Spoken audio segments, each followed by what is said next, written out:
হরে কৃষ্ণ। আগামী 22শে জানুয়ারি অযোধ্যা রামলালার প্রাণ প্রতিষ্ঠিত হবে।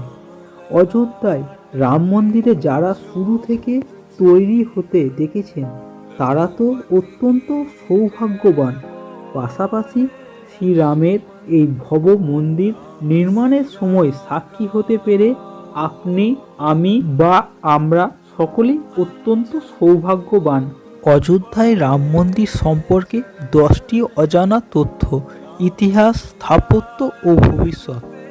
যেহেতু অযোধ্যায় 22শে জানুয়ারি রাম মন্দিরের জমকালো উদ্বোধন আয়োজন করেছে, আমরা মন্দির সম্পর্কে কিছু গুরুত্বপূর্ণ তথ্য দেখে নিই যা আপনাদের সকলের অজানা বা অবগত।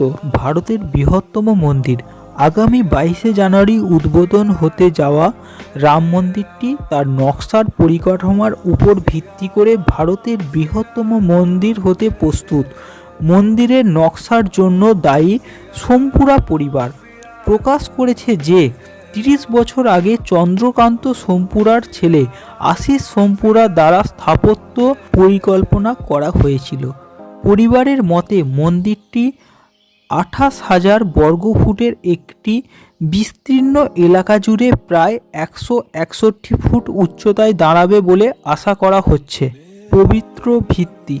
রাম মন্দিরের ভিত্তি গভীর আধ্যাত্মিক তাৎপর্য রাখে, কারণ এটি নির্মাণের জন্য 2587টি অঞ্চল থেকে পবিত্র মাটি আনা হয়েছিল।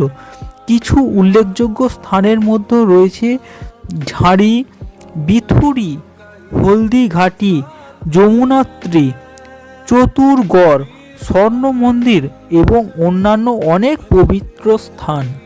লোহা বা ইস্পাত ব্যবহার করা হয়নি। অনেক রিপোর্ট অনুযায়ী রাম মন্দির সম্পূর্ণরূপে পাথর দিয়ে তৈরি করা হয়েছে এবং কোনো ইস্পাত বা লোহার ব্যবহার করা হয়নি। শ্রীরাম ইট।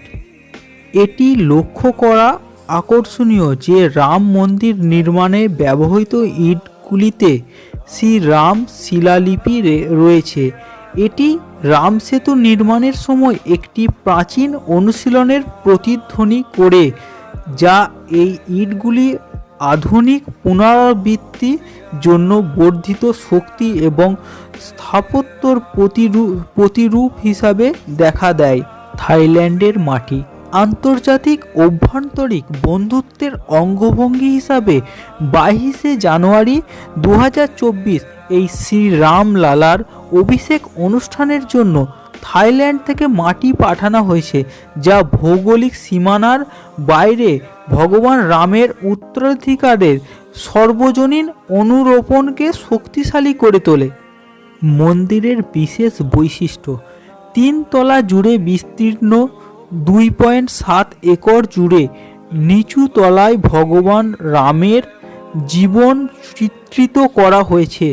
যখন প্রথম তলাটি রাজস্থানের ভরতপুর থেকে একটি গোলাপি বেলে পাথরের বাঁশি পাহাড়পুর দিয়ে তৈরি ভগবান রামের দরবারের মহিমার দর্শকদের নিমজ্জিত করবে। এই মন্দিরের দৈর্ঘ্য 360 ফুট, প্রস্থ 235 ফুট এবং শিখর সহ 161 ফুট উচ্চতায় পৌঁছচ্ছে।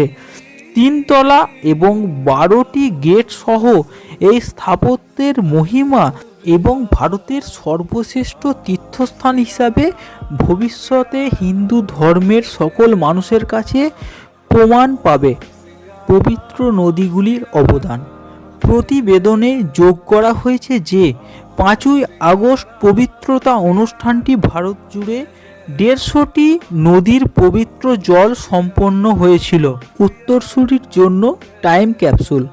মন্দিরের 2000 ফুট নিচে সমাহিত একটি টাইম ক্যাপসুলের মন্দির ভগবান রাম এবং অযোধ্যা সম্পর্কে প্রাসঙ্গিক তথ্য খোদাই করা একটি তামার প্লেটের অন্তর্ভুক্ত থাকবে, যা মন্দিরের পরিচয় সংরক্ষণ করে ভবিষ্যৎ প্রজন্মের কাছে। অযোধ্যায় রাম মন্দিরটি কেন এত গুরুত্বপূর্ণ?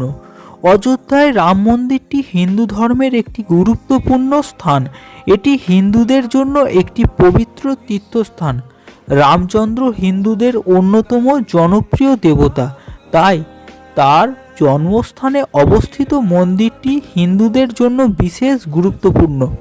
রাম মন্দিরের জন্য রামলালার মূর্তি আনা হয়েছিল 3টি, 2টি আনা হয়েছিল কর্ণাটক থেকে এবং 1টি রাজস্থান থেকে। তার মধ্য থেকে রাম মন্দিরের ট্রাস্টি বোর্ড নির্বাচন করেছিলেন কোন বিগ্রহটি মন্দিরের মধ্যে রাখা হবে। নির্বাচিত বিগ্রহটি স্বর্ণের সিংহাসনে রাখবেন আমাদের দেশের প্রধানমন্ত্রী নরেন্দ্র দামোদর দাস মোদী। শ্রী রামচন্দ্রের বিগ্রহটি এমনভাবে স্থাপন করা হয়েছে যেন রামনবমীর দিন সূর্যের কিরণ সরাসরি রামলালার মস্তকে এসে পড়বে। এখন রাম মন্দিরের ঘণ্টা সম্বন্ধে বলবো।